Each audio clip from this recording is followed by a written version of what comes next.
They say every marriage has its ups and downs. Ours was no different, at least from the outside. 15 years, one kid, a house, and a routine that ran like clockwork. But the thing about routines is, sometimes, they blind you to the cracks forming underneath. It wasn't one big fight. There wasn't some dramatic confrontation that you'd see in the movies. No, it was quieter than that. More subtle. Like a slow leak, dripping day by day, until one morning you wake up, and the foundation you thought was solid feels ready to collapse beneath your feet. Some things don't stay hidden forever. Secrets have a way of creeping out when you least expect it, leaving you to wonder whether you ever really knew the person sleeping next to you. That's where it all started. With an ordinary Tuesday morning and a routine car repair that would change everything. I never thought much about the cracks in our routine until they became impossible to ignore. Mornings were predictable, almost mechanical. 7 a.m., alarm buzzing in the dark, the bed shifting as I rolled out of it. Sarah was already downstairs by then, her quiet footsteps disappearing into the kitchen. Today wasn't any different. I threw on my usual work clothes, washed the grime of sleep from my face, and headed downstairs. The smell of burnt toast met me as soon as I reached the bottom step, like clockwork. Sarah stood at the counter, her back to me, phone in hand. She was dressed more sharply than usual. I could see the light bouncing off the clean lines of her navy blouse, the one she rarely wore unless we were going out somewhere. I raised an eyebrow but said nothing.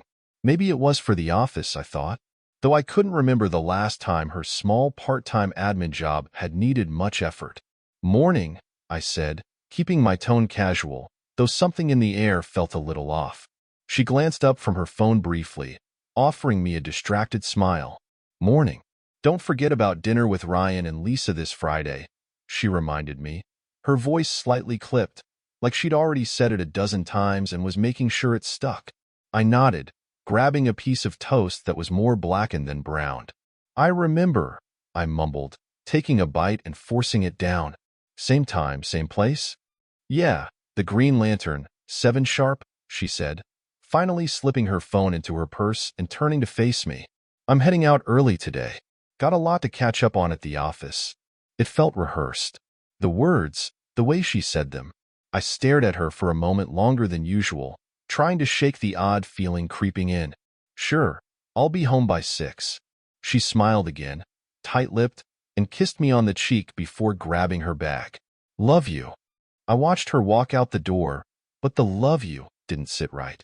It was a formality, a reflex, nothing more. I scratched the back of my head, thinking maybe I was overanalyzing things. Emily, our 7-year-old, was still at the table, spooning cereal into her mouth with one hand and fiddling with her tablet in the other. She didn't even look up when I kissed the top of her head, too engrossed in whatever game she was playing. Have a good day, kiddo, I said, though I wasn't sure if she heard me. I grabbed my keys, slung my tool belt over my shoulder, and headed out. There was always something broken that needed fixing, and that was my job. Mechanic work wasn't glamorous, but it was steady, honest work. The shop was busy, as usual. Monday mornings always were. The mechanics were working on half a dozen cars at once, the usual banter filling the air, punctuated by the sound of wrenches clanking and engines sputtering. I kept my hands busy on a Chevy's faulty engine, trying to lose myself in the work. That's what I was good at, solving problems. Except today, my mind was elsewhere. Dinner with Ryan and Lisa. That had been Sarah's idea, I remembered, bringing it up casually over the weekend. We'd been doing these dinners for years, a tradition almost. A few beers, some greasy food, catching up on each other's lives. It had always been a good time, something I looked forward to. But lately, it felt different. I couldn't put my finger on it, but things had shifted. Not just with Sarah and me, though that was obvious, but even between the 4 of us. Ryan and I had been tight since forever, meeting through mutual friends when our kids were still in diapers. We'd worked on each other's houses, grilled in each other's backyards, and shared more beers than I could count. Lisa and Sarah had bonded just as easily, inseparable from the start. But at our last few dinners, something had changed. I noticed how Sarah seemed more animated, laughing harder at Ryan's jokes, smiling a little longer than necessary. Ryan, on the other hand, had his usual laid-back attitude, but sometimes his gaze lingered on Sarah a second too long. And then there was Lisa, quieter than usual, not the lively, talkative woman she used to be. Maybe it was nothing. Maybe I was being paranoid. Still, the thought gnawed at me, even as I focused on tightening bolts and checking fluids. Sarah had been distant lately, sure, but that's just how things got sometimes, right? Marriage wasn't all sunshine and rainbows. There were ups and downs.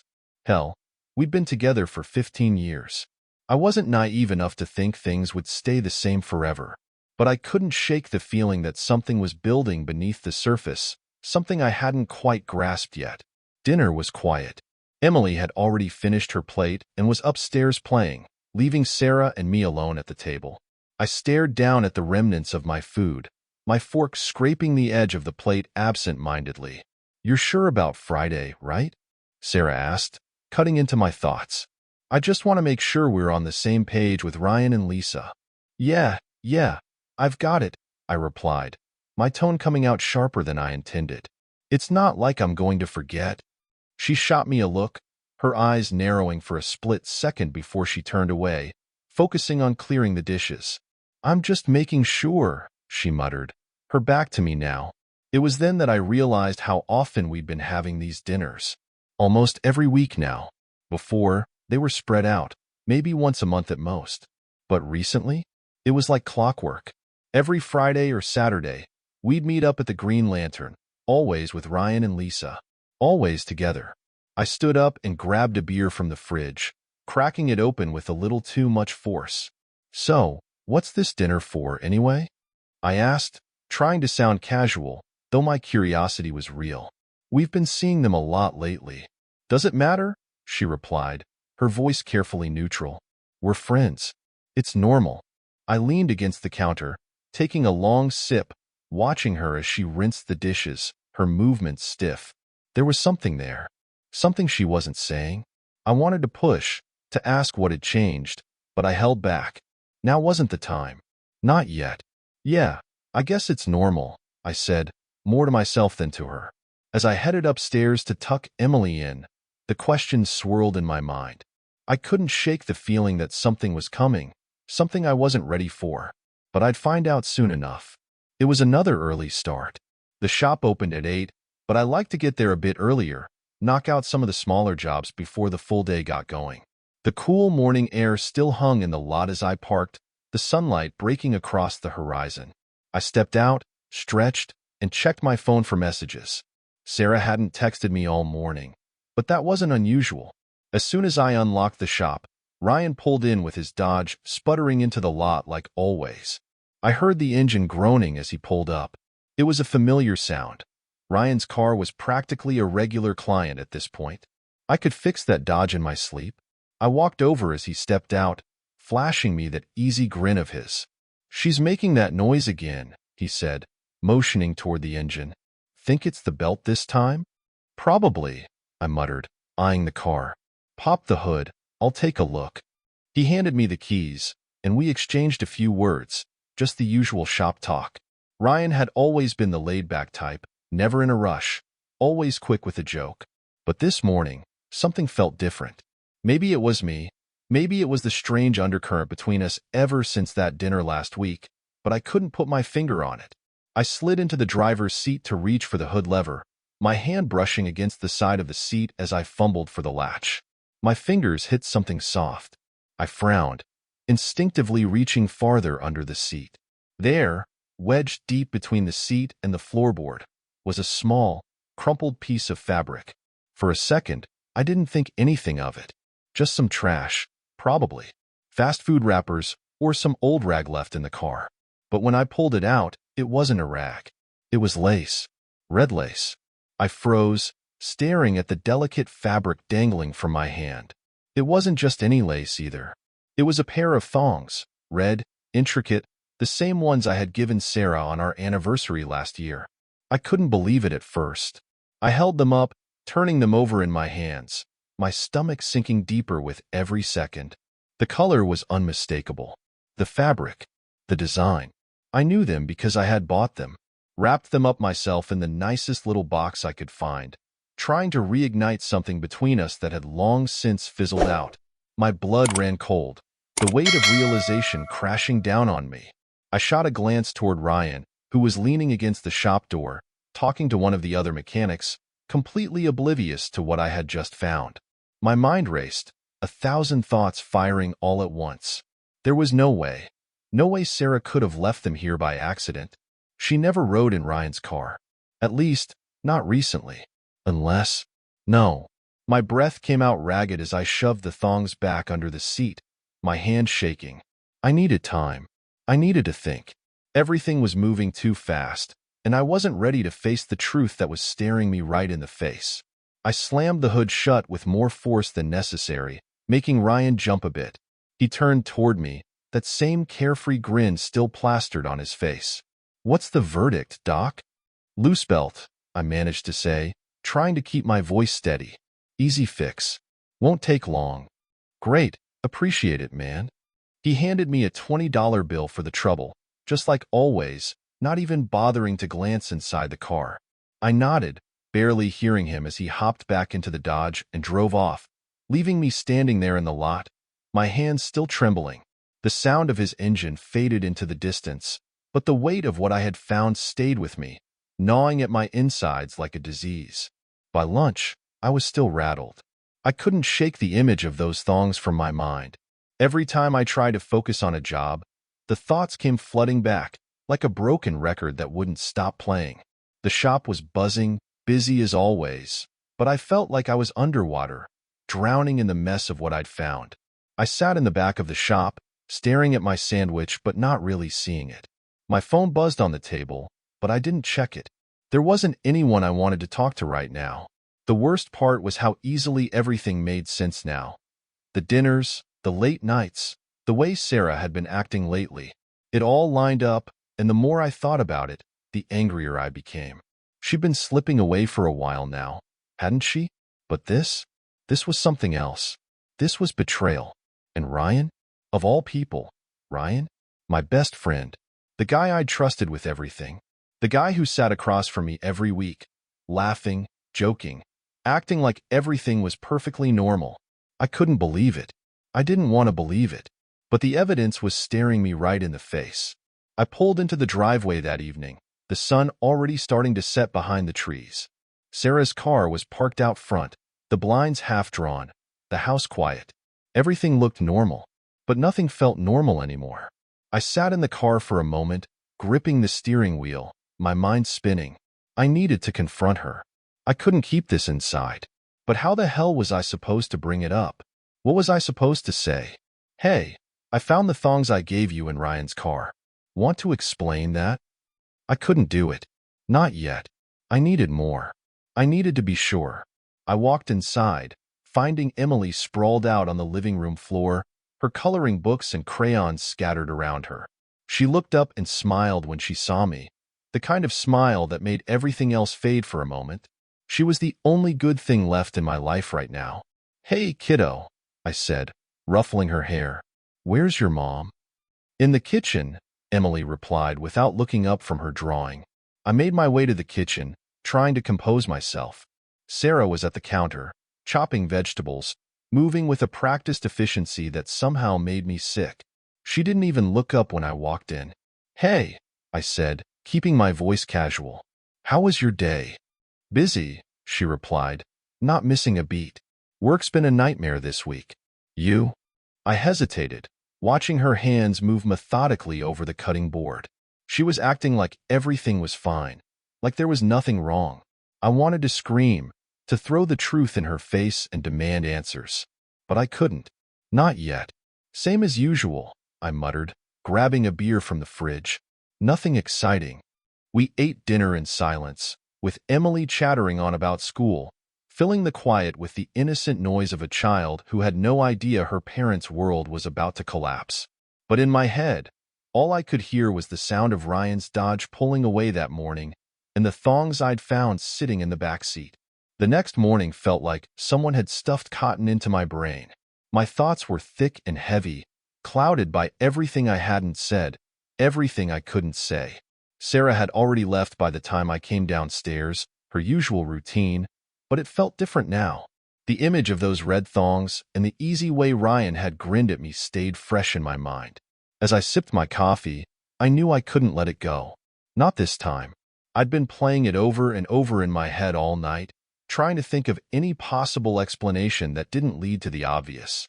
But there wasn't one. The phone sat heavy on the counter in front of me. The idea had been eating at me since the moment I found those thongs. But now, it wasn't just an idea. It was a necessity. If I confronted Sarah too soon, she'd twist it, somehow make it seem like I was losing my mind. I needed proof, something concrete, something she couldn't talk her way out of. That's where Detective Anderson came in. I'd heard about him from a guy at work who'd gone through something similar. He was a private investigator, someone who dealt with situations like this. Situations where trust wasn't enough and you needed facts. Cold, hard facts. I stared at the number on my phone for a long moment, my thumb hovering over the call button. My pulse quickened. It felt surreal, like I was stepping out of my own life into something darker, something I couldn't turn back from once I made the call. But it had to be done. I dialed the number.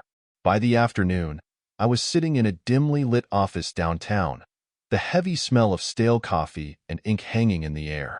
Detective John Anderson was everything you'd expect, gruff, middle-aged, his face weathered by years of dealing with other people's dirty secrets. He didn't waste time with pleasantries, and I didn't need them. We both knew why I was there. "So, you think she's cheating?" Anderson said, leaning back in his chair, hands crossed over his stomach. His voice was casual, almost bored, like this was just another day at the office for him. "I don't think it," I said, my voice coming out sharper than I intended. "I know it. I just need proof." Anderson nodded, leaning forward to scribble something down on a notepad. "What makes you so sure?" I hesitated for a moment, then told him about the thong. I left out the part about Ryan, though. Something about saying it out loud felt too real, too final. Anderson grunted, not looking surprised. "All right. I'll tell her. See where she goes, who she meets. I'll get what you need." The next step had been set in motion. He'd follow Sarah discreetly, track her movements, take photos if necessary. Messages, calls, whatever he could find.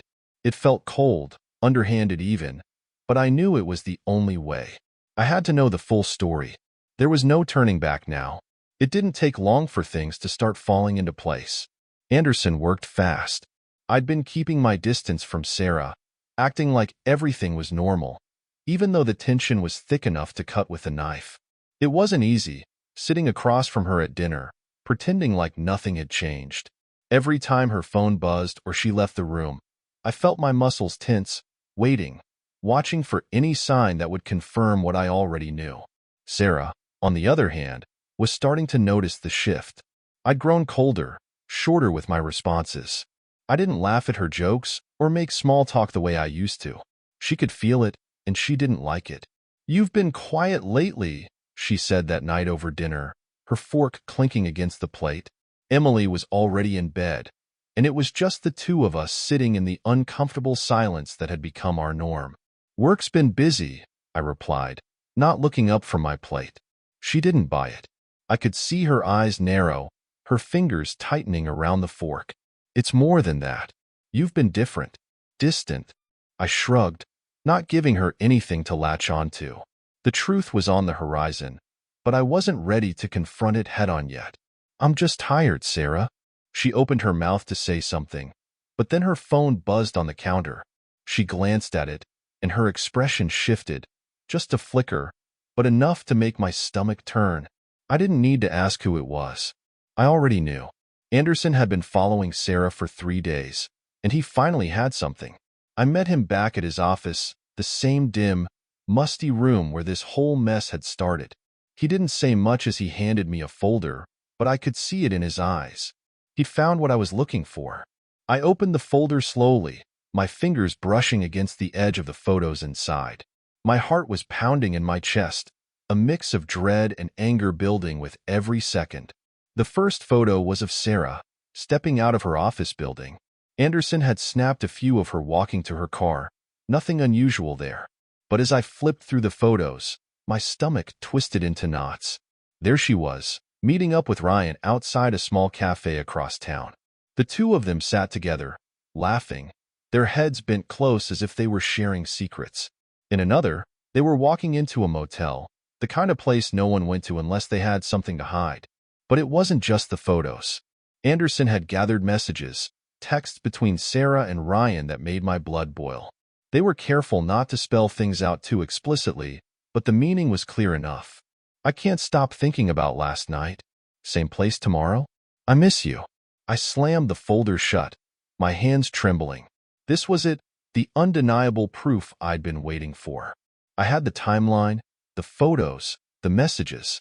Everything was laid out in black and white, leaving no room for doubt. They were meeting regularly, sneaking off to that motel, lying to both me and Lisa. Ryan, my best friend. I sat there for a long moment, staring at the folder in front of me, trying to calm the storm raging inside. I didn't know what hurt more, the fact that Sarah had done this or that Ryan, of all people, had been the one to help her tear apart everything I thought we had. By the time I got home, I was numb. I hadn't said a word to Sarah all evening, and she didn't ask. She could tell something was off, but for once, she didn't push. Maybe she knew what was coming. I poured myself a drink, letting the burn of the whiskey settle deep in my chest. Upstairs, Emily was asleep, oblivious to the storm brewing beneath her feet. I stared at the wall, the folder Anderson had given me sitting on the counter like a time bomb, ready to blow up my entire life. The proof was undeniable now. There was no room for excuses, no more lies to hide behind. I had everything I needed to confront Sarah and Ryan. But the question was, what the hell was I going to do next? I woke up to the sound of Sarah moving around downstairs, the clatter of dishes, and the low hum of morning talk shows playing in the background. For a brief second, I almost convinced myself it was just another Saturday morning. Almost. But then I remembered the folder, the photos, the messages, all of it sitting like a weight on my chest, suffocating me before I even opened my eyes. I dragged myself out of bed, every muscle feeling heavier than it should. I'd spent most of the night going over what Anderson had handed me, the proof I needed. There was no more denying it, no more hoping I'd gotten it wrong. I had everything, dates, times, photos of them sneaking into that dingy motel like teenagers who thought they were invincible. And Ryan, my best friend, right there next to her, acting like nothing had ever happened. I had the whole story now, laid out in front of me like a map to the destruction of my life. I couldn't wait any longer. Today was the day. I found Sarah in the kitchen, rinsing plates with her back to me. The air between us had been thick for days, weeks even, but today it felt like a rubber band pulled too tight, ready to snap. She turned when she heard me walk in, giving me a quick smile like everything was fine, like I didn't know the truth. "Morning," she said casually, wiping her hands on a dish towel. "Coffee's still hot if you want some." "Yeah, sure." I walked to the counter, grabbed a mug, but my hand was shaking so bad I almost dropped it. I took a breath, willing myself to stay calm. I needed to approach this right, make sure there was no way she could weasel her way out of it. But when I turned back around, the words came out before I could stop them. "How long?" Sarah froze for a split second, like she wasn't sure she'd heard me right. Her smile faltered, just for a moment. "How long what?" I set the mug down on the counter, my jaw tight. "How long have you and Ryan been F***ing?" Her face went white, the towel slipping out of her hands and falling to the floor. For a moment, she didn't say anything, didn't move. And I could see it, the realization sinking in that this was it. The jig was up. I don't know what you're talking about," she stammered, but it was weak, like she wasn't even trying to believe her own lie. I reached behind me and grabbed the folder, tossing it onto the kitchen table with a thud. "Don't bullshit me, Sarah. I know everything. I've got the pictures, the messages, everything." Her eyes flickered to the folder, and I watched her face crumble. She didn't even try to open it. She knew. She knew exactly what was inside. "It's not what you think," she started, but I cut her off, my voice sharp. "It's exactly what I think. You've been screwing Ryan for God knows how long. I've got the proof right there. So just stop with the excuses." Her shoulders slumped, and for a second, I thought she was going to apologize. Thought maybe she'd break down, admit it all. But then she straightened, and her eyes narrowed. And just like that, the anger bubbled up in her. "What the hell did you expect, Jason?" she spat, her voice rising. "You stopped paying attention to me years ago. I was just supposed to sit here, waiting for you to notice that I even exist? You checked out of this marriage long before I did." I stared at her, my hands clenched into fists at my sides. "Oh, so that's your solution? Sleeping with our best friend? Jesus Christ, Sarah, you think that fixes things?" Her face flushed with anger, her lips pulled tight. At least Ryan gave a shit about me. At least he made me feel like I wasn't invisible, like I wasn't just some damn accessory to your routine. I couldn't believe what I was hearing. She was actually defending it, as if what she did was somehow justified because I had been busy providing for our family. I took a step closer, my voice low, the sarcasm dripping from every word. "So, screwing him behind my back? That was the logical next step for you? Real genius, Sarah." Her eyes flashed with defiance. "It wasn't like that." "No? Then what was it, huh?" I shot back. "Just two old friends sneaking into a motel every week for tea and cookies? You're unbelievable." She opened her mouth to argue, but no words came out. Her eyes darted away from mine, like she couldn't keep up the act anymore. For a second, the room was thick with silence, the air so heavy I could barely breathe. Then she did something that stopped my heart cold. Her hand moved to her stomach, resting there gently, almost absent-mindedly. At first, I didn't think anything of it, but then the look on her face shifted, like she was wrestling with something she didn't want to say. "What?" I demanded, my voice harsh. She didn't answer, just kept her hand on her stomach, her gaze fixed on the floor. A cold, sick feeling crawled up my spine. "What is it, Sarah?" I asked again, slower this time, my heart pounding in my chest. She still didn't meet my eyes when she spoke, her voice barely above a whisper. "I'm pregnant." It hit me like a punch to the gut. I staggered back, my mind spinning. For a moment, I couldn't even comprehend the words. "Pregnant?" I stared at her, waiting for her to say something, anything, that would make this make sense. That would explain how this could possibly be happening. But she just stood there, her eyes glued to the floor, her hands still resting protectively on her stomach. "When?" I managed to choke out, though I wasn't even sure I wanted the answer. "About 2 months," she whispered, her voice hollow. I couldn't breathe. 2 months. 2 goddamn months. I did the math in my head, and the dates lined up too perfectly. It wasn't mine. It couldn't be. I took a step back, my legs shaking under me. "So, what? You were screwing Ryan, and now you're pregnant with his kid?" She didn't answer. She didn't have to. I felt sick, the bile rising in my throat as the full weight of it hit me. This wasn't just an affair. This was everything. My life, our marriage, everything I thought I knew. It was all a lie. A twisted, ugly lie. "How could you?" I whispered. But my voice trailed off as I realized there was nothing left to say. I turned away, my vision blurring as I stumbled out of the kitchen, out of the house, the sound of Sarah calling my name fading behind me. But I couldn't stop. I couldn't stay in that house, couldn't stand to be near her. Everything had come crashing down, and I had no idea how to pick up the pieces. The weekend had crawled by like a slow-motion nightmare. I barely left the house, just sat there in silence while Sarah tiptoed around me. She didn't say a word, and neither did I. There wasn't anything left to say. I didn't sleep much, my mind a tangled mess of everything that had come crashing down. Every time I closed my eyes, I saw her hand on her stomach, saw her lips forming those 2 words, "I'm pregnant." I still couldn't wrap my head around it. I couldn't process how deep the betrayal ran. Ryan, the affair, and now the pregnancy.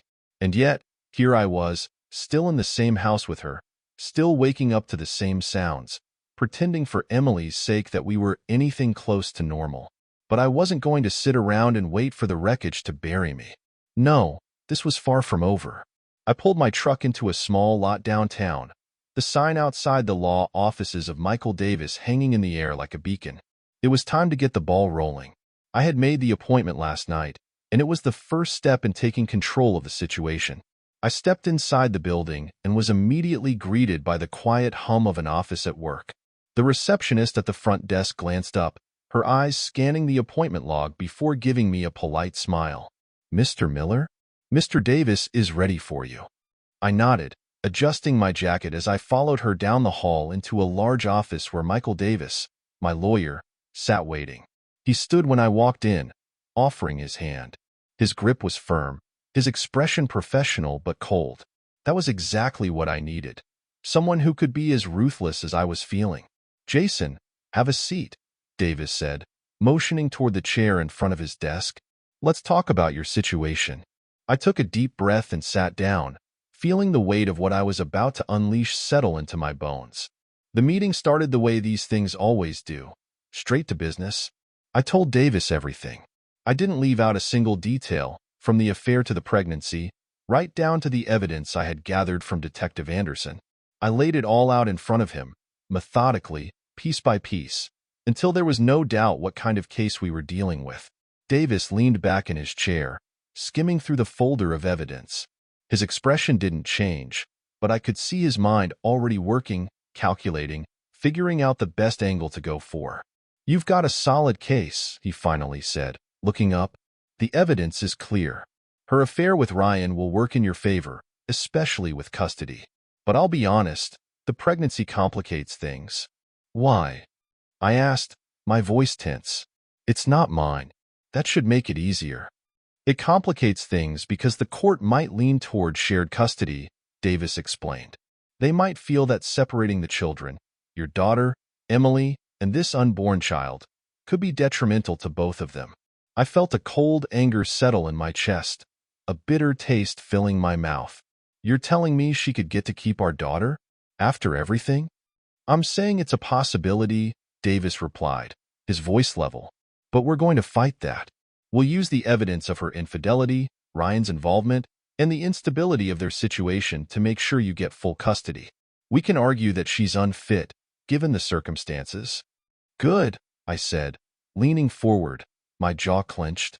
"I want her out of my life, and I want Emily with me. I'm not letting her drag my daughter into this mess." Davis nodded, scribbling down a few more notes. "We'll also push for financial support. Given her part-time work and your full-time employment, you're the primary provider. That'll work in your favor." I didn't care about the money. What I cared about was making sure Sarah didn't walk away from this without consequences. She had destroyed everything, and I wasn't going to let her off the hook. Over the next few days, the legal wheels started turning. Davis was efficient, gathering every document, every scrap of evidence he needed to file the divorce and custody papers.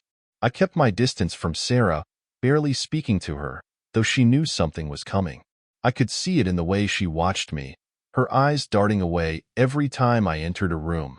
The tension in the house was unbearable. And then there was Ryan. Word travels fast in small towns. I hadn't confronted him yet. I wasn't sure if I even could without tearing him apart. But I knew that Lisa had found out. I had seen her a few days earlier, outside the grocery store, her face pale and drawn, her eyes red like she hadn't slept in days. Ryan wasn't with her. It didn't take a genius to figure out what was happening. Ryan's life was crumbling, just like mine. Lisa had probably thrown him out, and if the rumors I was hearing were true, he was spending his nights at some cheap motel on the edge of town, the same motel where he'd been sneaking around with Sarah. The irony wasn't lost on me. I could only imagine how their last conversation had gone down. Maybe Lisa had stumbled across something, some text or receipt, just like I had. Maybe Ryan had tried to lie his way out of it. But it didn't matter now. Their family was falling apart just like mine, but Ryan's reaction was predictable. He was abandoning ship, leaving Sarah to deal with the fallout on her own. I hadn't seen or heard from him since. Not that I wanted to. If I saw his face right now, I wasn't sure I could stop myself from doing something I'd regret. By midweek, the papers were ready. Davis had prepared everything for the divorce and the custody battle. The strategy was clear. Full custody of Emily, using the affair and the pregnancy as leverage to paint Sarah as unstable, irresponsible, and unfit to raise our daughter. I had the photos, the messages, the timeline of their betrayal. It was all lined up like ammunition, waiting to be fired. I hadn't confronted Sarah about it yet, but she could feel the storm brewing. I caught her standing in the kitchen that night, her arms crossed, her eyes downcast. When she finally spoke, her voice was quiet, almost broken. "What are you going to do?" she asked, not looking at me. I stared at her, my anger cold and controlled now. "You'll find out soon enough." She swallowed, her face pale. "Jason, I didn't mean for any of this." I cut her off, my voice harsh. "I don't care what you meant. You made your choices, Sarah. Now you're going to live with them." She didn't say anything after that. She didn't need to. I wasn't interested in hearing her excuses, her regrets. It was too late for any of that. Ryan's situation was growing worse by the day. He had distanced himself from Sarah completely. I'd heard through the grapevine that he wasn't returning her calls, wasn't visiting her, wasn't even checking on her. He was fighting to keep his own family together, trying to salvage what little he could with Lisa, even though it was clear she was done with him. I almost felt sorry for Sarah, left to deal with the wreckage of her life on her own, pregnant with his child while he ran for cover. Almost. But then I remembered everything she had done, and the sympathy faded just as quickly as it had come. The divorce papers would be served soon, and with them, the custody battle would begin. But this wasn't about revenge anymore. It was about taking back control of my life, protecting Emily from the mess Sarah had created, and making sure she didn't drag my daughter down with her. As I watched the sun dip below the horizon that evening, I felt a strange sense of calm settle over me. The anger was still there, simmering beneath the surface, but it wasn't consuming me anymore. I had a plan. I had a path forward. And soon, Sarah would have to face the consequences of everything she had done. The sound of the doorbell broke through the heavy silence that had settled over the house. I sat at the kitchen table, my coffee growing cold in front of me. For a brief moment, I thought about ignoring it, letting Sarah deal with whoever was at the door. But I knew it wasn't just anyone. It was her parents. I heard Sarah's voice, shaky as she opened the door. Her footsteps were slow, hesitant, like she knew this wasn't going to be a simple conversation. Her parents had been in the dark about most of it, but the last few days had been filled with whispers and quiet phone calls. The pieces had fallen into place for them, and now they were here to face the truth. I stayed in the kitchen, out of sight, but close enough to hear every word. Sarah, her mother, Nancy, was the first to speak. Her voice was tight, clipped with the kind of disappointment that runs deeper than anger. "We need to talk." "I know," Sarah murmured, her voice barely audible. There was a tension in her words, like she knew this was coming but wasn't prepared for the weight of it. The sound of shuffling feet filled the space as they moved into the living room, and I leaned back in my chair, waiting. I could picture it, the way they'd sit across from her, their expressions torn between disbelief and disappointment. It wasn't the first time I'd imagined this conversation, but now that it was happening, I wasn't sure I wanted to hear it. "Sarah, what the hell were you thinking?" Bill, her father, asked, his voice louder than I'd expected. He had always been the calm one, the type who didn't raise his voice unless he had no other choice. Today, though, his patience was gone. "You've torn everything apart. Your marriage, your family, all of it. And for what?" There was a long pause. I could picture Sarah sitting there, staring at the floor, unable to answer. "I didn't mean for this to happen," she finally said, her words strained, as if they were pulled from her against her will. I made a mistake." "A mistake?" Nancy's voice cut through the quiet like a blade. "This isn't some little mistake, Sarah. You're pregnant. You've destroyed your family. Do you even understand what you've done?" Another silence followed, heavier this time, like the gravity of her words was starting to sink in. Sarah didn't respond right away, and when she did, her voice wavered. "I know," she whispered. "I know." But her parents weren't here for apologies. They weren't here to listen to Sarah admit she was wrong. They had bigger concerns. "What about Emily?" Bill asked, his voice growing more intense. "What's going to happen to her in all of this? Do you have any idea what you're putting her through?" I could hear Sarah's breath hitch, the question hanging in the air like a dark cloud. "Emily, our daughter, was the only thing holding any of this together. But now, with everything on the verge of collapse, she was caught in the middle. "We're worried about her," Nancy added, her tone softening, but the anger still there. "She's our granddaughter, and we need to know what's going to happen. Jason's a good father, but we want to be there for her. We can't lose her because of this mess." I tensed, gripping the edge of the table. They wanted an answer. They wanted to know if I'd let them stay a part of Emily's life, despite everything Sarah had done. And I hadn't given it much thought until now. I wasn't heartless. I knew Emily needed stability, and her grandparents had always been good to her. But everything was so fractured, so raw. I wasn't ready to make that call yet. "Jason's going to fight for custody, isn't he?" Bill's question came out more like a statement, and I could hear Sarah's quiet breath catch again. She didn't answer. She knew what I was planning. The divorce was in motion, and the custody battle would follow. There was no way around it, and her parents knew it too. But it wasn't just about me and Sarah anymore. It was about Emily, her future, and how much of it I'd allow Sarah's family to be a part of. I stayed in the kitchen, letting the conversation play out in the living room. I heard bits and pieces. Sarah trying to explain herself, her parents expressing their outrage, their concern for Emily. The more I listened, the clearer it became that they were grasping for any sense of control in a situation that had spiraled beyond anything they could fix. Eventually, the voices quieted, and I knew it was time to step in. I stood up, bracing myself as I walked into the living room. Nancy and Bill looked up at me, their faces tight with worry. Sarah, on the other hand, looked exhausted, her defenses worn down to nothing. "Jason," Bill said, his voice strained. We need to talk about Emily." I nodded, crossing my arms as I stood in the doorway. "I know. We want to make sure we're still part of her life," Nancy added quickly, her voice cracking just slightly. "Whatever happens between you and Sarah, we want to be there for our granddaughter." I didn't answer right away.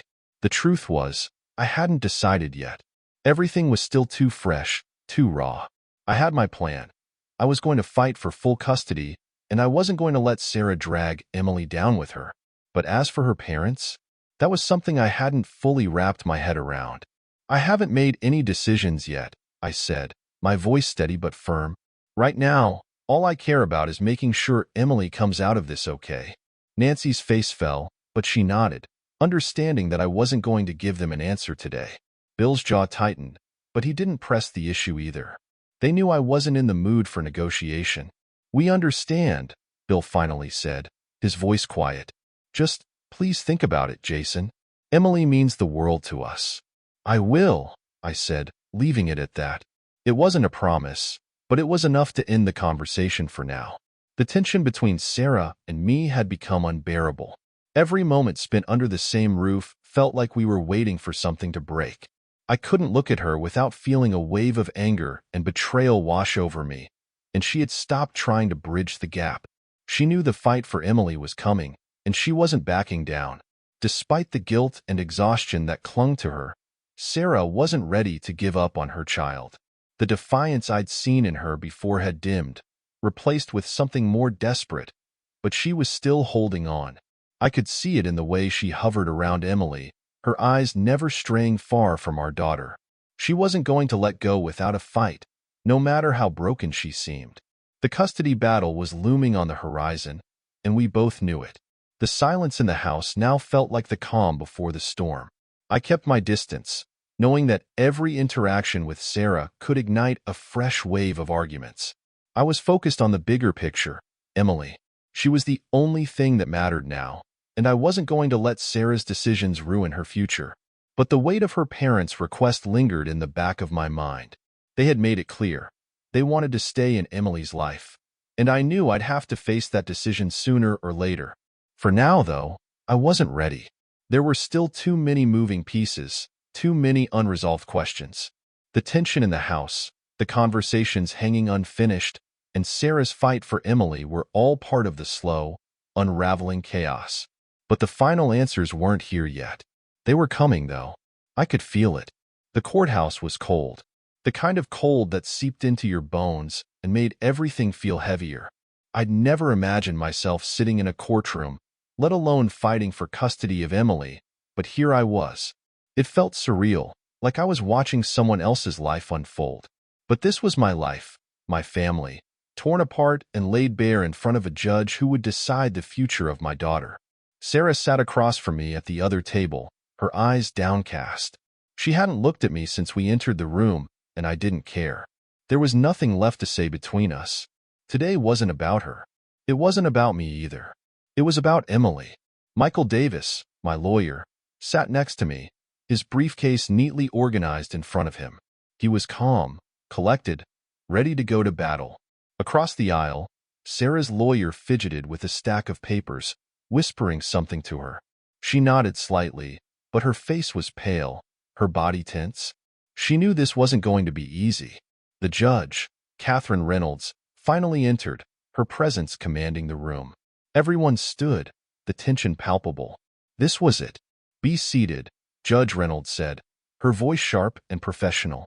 She glanced between me and Sarah, her gaze lingering for a moment before she began speaking. "We're here today to settle the custody of Emily Miller. I've reviewed the case file, but I will hear from both parties before making my ruling. Let's proceed." Davis stood first, confident, every move calculated. He presented the evidence with precision. Detective Anderson's photos, the messages between Sarah and Ryan, the motel visits. Each piece was like a hammer blow, methodical and cold. It didn't take long for the weight of it to sink in. The judge listened intently, flipping through the folder of evidence with a frown etched on her face. "Your Honor," Davis said, addressing the court, "this evidence clearly shows that Mrs. Miller engaged in an ongoing affair, and as a result, her stability as a mother is in question. My client, Mr. Miller, has been the primary provider for their daughter and can offer a stable, secure environment for Emily. We believe full custody is in Emily's best interest." The words hung in the air, solid and irrefutable. The judge nodded, scribbling something down on her notepad before turning her gaze towards Sarah's lawyer. It was Sarah's turn.